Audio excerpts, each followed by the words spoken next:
Oi, eu sou Joana Mariani, sou diretora do documentário Me Chama Que Eu Vou, que é uma biografia sobre a vida do Sidney Magal ou do Sidney Magalhães, que é o homem por trás do personagem Sidney Magal.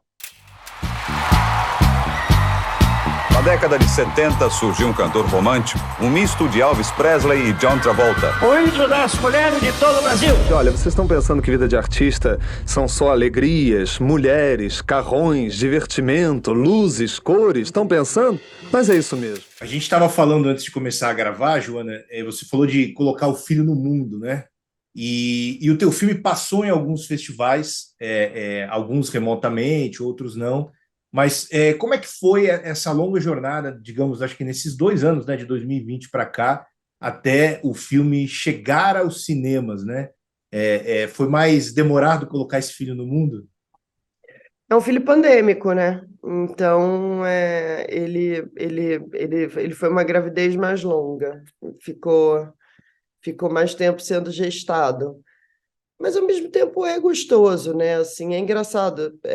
A gente estava falando disso, assim, toda vez que vai chegando a hora do lançamento, a gente decidiu no final do ano passado, né? Essa data de janeiro foi uma decisão da Vitrine e a gente falou, claro, enfim, a gente sabe do tamanho que tem um documentário, né, no cinema atualmente, então vamos lá, e vai chegando perto aí, vai dando uma vontade de adiar, né? Você fala, não, mas eu preciso de um pouco mais de tempo.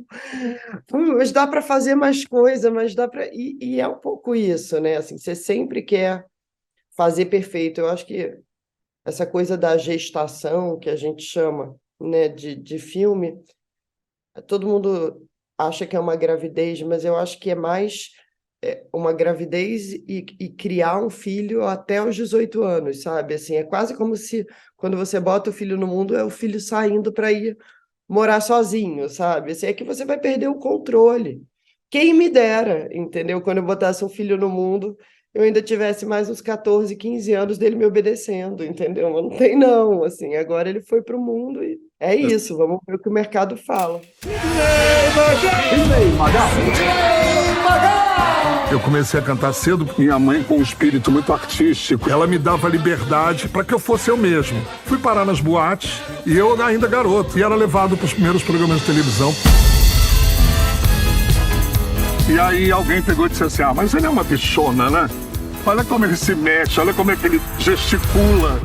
Eu senti, né, enquanto eu assisti ao filme, uma intimidade muito grande, né, tua com o teu protagonista, com o teu personagem, né, e geralmente filmes sobre pessoas muito famosas, eu vi até que o filho do Magal é um dos produtores executivos do filme, e eu queria entender com você como é que foi essa troca, né, por trás das câmeras, né, como é que você conseguiu acessar ali, eu não diria tão intimamente, mas como é que você conseguiu despir ali o personagem Magal e chegar no Sidney Magalhães?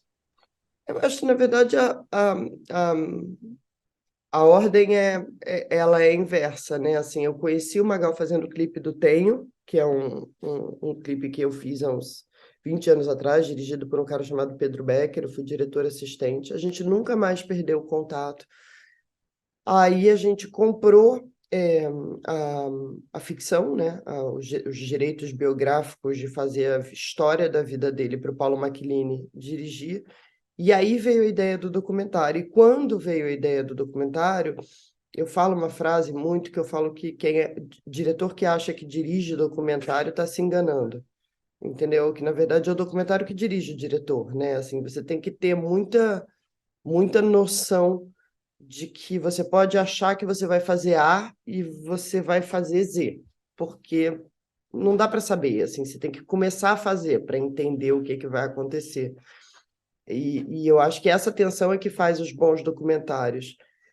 E esse documentário, ele foi um documentário onde a gente foi entendendo que a pérola que a gente tinha na mão era exatamente a minha intimidade com o Magal e com a família dele, entendeu? Então, a gente usou o que ninguém mais tinha, né? Assim, porque o Magal nunca deixaria nenhum outro diretor ficar dentro da casa dele por uma semana. A Magali, muito provavelmente, enfim, eu acho que ela relutaria muito em dar entrevista para outro diretor. O Rodrigo virou produtor executivo porque ele comprou a briga desse documentário e veio com a gente, sabe? Assim, a gente tem uma relação muito legal com ele, tanto eu quanto a Diane.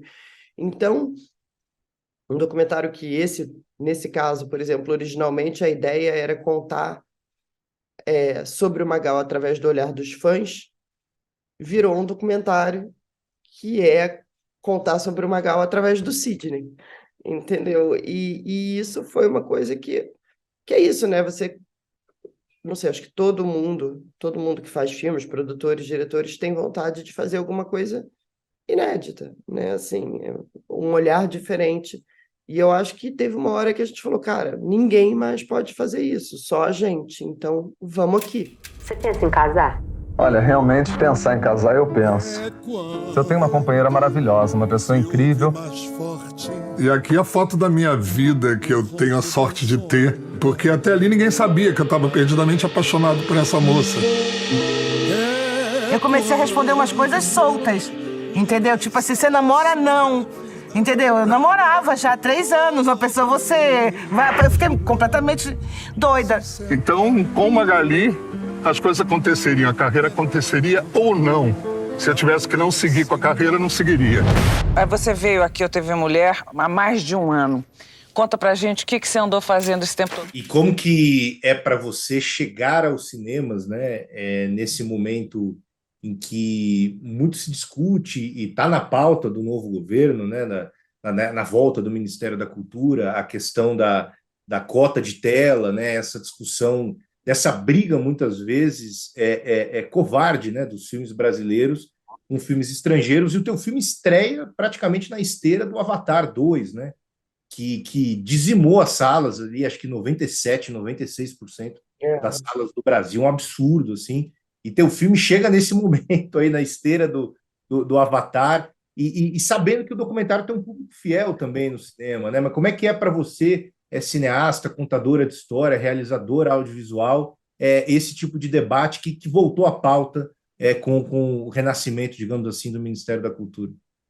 Acho que a gente pode ficar horas, né, falando sobre tudo que está errado, né? Assim, ontem a gente fez uma pré-estreia ali no Espaço Itaú Augusta, e a gente não, enfim, é uma coisa do controle, né? Tentamos controlar tudo, achamos que estávamos controlando tudo, menos que a manifestação que estava na Paulista, eles viraram ela para Augusta. Então, a manifestação desceu pela Augusta na hora da sessão, na hora da pré-estreia, o que fez com que metade dos nossos convidados não conseguissem chegar. E na hora que a gente foi fazer a apresentação, eu falei, olha, eu não posso nem reclamar, porque assim, que bom que está tendo uma manifestação lá fora, que pena que eu não estou lá, entendeu? Assim, então, assim, já era uma discussão há 6 anos atrás, tá? Isso não é novidade. A questão da cota de tela é que a gente tinha regras que os exibidores quebravam, mas eram regras. A gente vai voltar a ter essa discussão. Não é uma exclusividade do Brasil, isso é no mundo inteiro. Assim, eu sou simpática aos problemas dos exibidores, entendeu? Eles estão vindo de uma pandemia, eles perderam muito dinheiro, né? Assim, e eles precisam faturar, então eu acho que tem uma fome por colocar filmes que são seguros, né? Eu acho que é uma palavra estranha para cinema, você ter uma coisa segura, mas agora pode, sabe? Assim, a gente vai ter que criar regras de novo, a gente vai ter que... E aí é isso, o que é? Para ter essa regra, precisa ter incentivo. Eu tenho milhões de críticas ao que está acontecendo com o cinema, sabe? Eu acho um absurdo o ingresso custar o que custa. Ontem eu estava conversando com a Ademar, que é dono dali do Itaú, né, do Espaço Itaú, e ele falou que ele está fazendo em Salvador sessões domingo de manhã, matinê, 10h30 da manhã, R$4, e que ele lota todas as 4 salas dele, do Glauber Rocha, às 10h30 da manhã de domingo, entendeu? Então, assim, soluções criativas, o povo quer ir ao cinema, a questão é que virou um programa de R$ 100, entendeu? 2 ingressos, uma pipoca, uma Coca-Cola. Virou um programa que você só tem uma coisa limitada, né? Assim, para você ver um documentário, você tem que ir em salas específicas. Então, acho que agora é assim, a gente está no dia 10 de janeiro e a gente tem muito o que discutir, sabe? Assim, muito o que discutir. Eu fiz parte de muito grupo político, enfim, eu tenho essa reunião da Ancine agora sobre, enfim, editais, fundo setorial, questões políticas, etc, e etc. É um mundo para discutir, porque a gente parou há 6 anos, entendeu? Assim, quando o Lula ganhou, eu, falando, assim, não sobre política, mas eu nem tinha me tocado, era tanta coisa mais importante, né? Assim, era tanta coisa mais grave do que o meu emprego, que eu demorei até umas 9h30 da noite, aí quando ele estava indo fazer o discurso, eu estava com os amigos em casa, eu fiz, gente, eu tenho um emprego de novo. Eu posso voltar a fazer filme independente, que loucura! Entendeu? Porque eu estou há 3, 4 anos, claro, com os meus projetos, mas trabalhando para streaming, né? Assim, porque é um espaço ótimo, maravilhoso, estou amando, mas é um espaço que eu tive a partir do momento que eles estrangularam o cinema independente, né? Assim, então é isso, venham, mas não é que é mágica, né? E agora a gente vai estalar os dedos e tudo vai voltar a ser como era. A gente tem um monte de coisa para resolver, um monte de coisa. Nossa, falei muito, desculpa. Adoro esse assunto. Não, mas a gente tem muita coisa represada para falar, né? Que nesses anos todos a gente não É, conseguia. Mas e como que o Magal enxergou todo esse processo do filme, assim? Isso era uma preocupação tua, de certa forma, fazer com que ele gostasse do filme ou não? Mas como é que foi ele, quando ele assistiu o filme pronto, o que ele achou? O que ele achou da obra? foi. Trabalhar com biografado vivo é complexo, né? Assim, principalmente se ele é seu amigo. Eu não tenho muito. Assim, eu acho que a partir do momento que eu peguei um filme sobre o Magal, não fazia muito sentido para mim fazer um filme para falar mal dele, sabe? Assim, era muito importante para mim que o filme não fosse chapa branca. Eu acho, eu acho chato.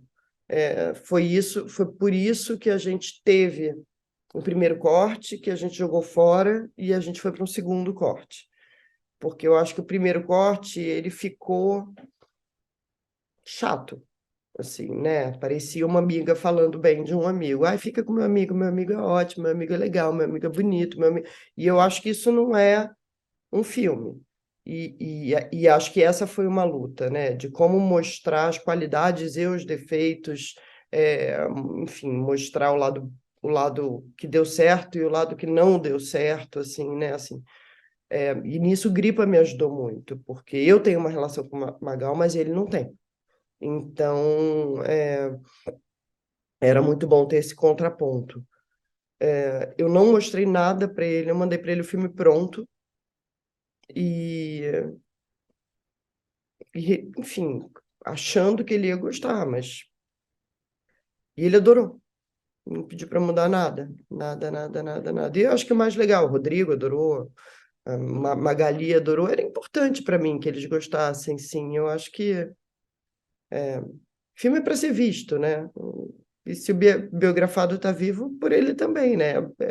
Espero que ele se veja ali, e eu acho que o Magal se vê ali. Então, isso é muito bacana. Você mencionou o Gripa, né? E eu percebi que, além dele assinar a montagem, ele também é acreditado como co-roteirista do filme, né? Junto com você. E eu percebo que isso tem sido uma tendência no documentário brasileiro, assim, principalmente no documentário mais contemporâneo, de montadores que acabam sendo acreditados também como roteiristas dos filmes, alguns até como diretores, né? Como é que foi a participação dele? Como é que foi a questão da montagem no filme? Você falou que teve um primeiro corte que foi praticamente jogado no lixo, né? Mas Praticamente não, de totalmente fato. jogado no lixo. E como é que foi a montagem para você desse filme especificamente? Quando eu falo essa coisa dessa frase de que quem dirige o documentário é o documentário que dirige o diretor e não o contrário, eu acho que eu estou falando muito sobre montagem. O documentário, no meu modo de se ver, assim, ele se encontra muito na montagem, e eu acho que nada mais justo do que você dar para um montador o crédito de co-roteirista ou, eventualmente, co-diretor, né? Assim, o que for justo naquele momento, então, assim, né? É, Foi ótimo o processo. Eu sou uma pessoa que amo montagem, amo. Amo montagem não no sentido de eu quero sentar e eu quero controlar, eu amo experimentar e movimentar a coisa e entender o quanto o que você achava que ia ser vai ser totalmente diferente e exatamente ser surpreendida, entendeu? E acho importante você ter a humildade de dizer, cara, eu achei que isso aqui ia dar certo e deu errado, e vamos dar um jeito, e vamos mexer, e vamos fazer de novo, e vamos... No documentário tem essa coisa maravilhosa que eu luto muito para a gente ter na ficção um dia, que é, e vamos refilmar, entendeu? Assim, sabe? Porque eu achei que ia ficar bom e não ficou, e vamos lá e vamos refilmar, sabe? Assim, eu fiz isso no Magal, inclusive teve aquela cena toda que é uma caminhada na praia, que ele está dando uma entrevista que a gente está caminhando, foi uma ideia da minha produtora, da Diane, entendeu? Ela falou, cara, tá tudo muito sentado, vamos fazer uma entrevista mais com ele andando. Eu falei, está certa, vamos, sabe? Assim, então eu sou muito fã do trabalho coletivo, sabe? Do trabalho em grupo. Então, o Gripa, para mim, enfim, a gente está montando agora mais um projeto juntos. Ele é meu parceiro, assim, disso, de mexer, mudar, construir, e todas as vezes que o crédito dele for acrescentado por processo e mérito, terá. Ele e todos os outros montadores que trabalharem comigo, assim, né? Eu acho muito fominha você ficar miguelando crédito, entendeu? Assim, tem crédito para todo mundo. Se fez, vamos dar, né? Assim, é isso um pouco. Não, e é bacana que essa generosidade a gente encontra no próprio Magal também, né? Eu conheci o Magal na fase, digamos assim, de decadência dele, né? Que ele conta ali, aquele período de 81 até 90, né? Eu nasci em 82, eu me lembro daquela fase dele com o cabelo lambido, daquela fase mais romântico, mais um quase Roberto Carlos, e de repente vem a Rainha da Sucata e começa a mudar um pouco isso, né? E o Magal é um cara que tem esse desprendimento de olhar para a própria carreira, né? É difícil isso no artista, né? Essa generosidade, digamos assim, dele olhar para trás e ver o que acertou, o que errou e tudo mais. Não, uma pessoa que fez uma entrevista comigo há uns dias, ele falou uma coisa que eu nunca tinha pensado, assim, que ele falou assim, mas você entende que se o Magal não tivesse esse olhar desprendido sobre a vida, porque eu falo muito isso, né, do quanto ele como meu, assim, quando eu fiz o documentário, você vai muito a fundo, né, talvez mais a fundo do que você iria com qualquer amizade, né, então você tem que ficar ali analisando e, e e aí ele falou, mas você entende que esse olhar desprendido que ele tem da vida, né, esse copo meio cheio, essa maneira sabe, de ter uma generosidade com a vida, de dizer, cara, se não fosse assim, se ele se levasse a sério, ele provavelmente nunca teria voltado. Porque ele não ia acreditar, sabe? Assim, imagina, você vai para o fundo do poço e você leva a sério o fato de que as pessoas não gostam mais de você. Na hora que alguém te chama para fazer lambada, você fala, cara, não vou, porque sei lá, entendeu? Assim, e eu acho que é isso, esse desprendimento, essa leveza com a vida é o que fez ele ter esses altos e baixos e ele tá onde ele está agora, sabe? Assim, eu brigo muito com o Magal da gente fazer ele tem um disco chamado Magal and Big Band, que foi gravado em 80, assim, e é ele como crooner e uma big band que foi gravada em Los Angeles. Eu sou apaixonada por esse disco, são músicas dos anos 40, dos anos 50, e essa coisa do piano no documentário, né, dele cantando ali meio só ele e o piano, era uma coisa que ele não queria fazer, e eu falei, teve uma hora que eu falei, cara, deixa eu fazer, eu te mostro, essa parte eu te mostro, e se você não gostar, eu tiro, tá tudo bem, assim. Porque eu acho ele o nosso Rod Stewart, sabe? Eu falo, cara, no dia que você quiser fazer um duets, entendeu? Assim, me chama que eu faço com você, sabe? Assim, porque ele tem um vozeiraço, ele tem uma super maneira muito particular de cantar, entendeu? Ele merece isso, mas ele não quer ainda. Mas um dia ele vai querer, espero eu, porque é isso, assim, antes de mais nada, eu sou fã do artista, né? Assim, eu comecei como fã, a partir daí que tudo aconteceu. Foram 9 anos sem nenhuma música de sucesso. E aí é que veio a constatação que eu era um artista para ser visto. E você faz planos? O que você pensa do futuro? Olha, o meu futuro realmente, a cigana ainda não me disse. São 20 discos, 4 musicais, 6 filmes, 4 novelas. Para delírio da mulherada.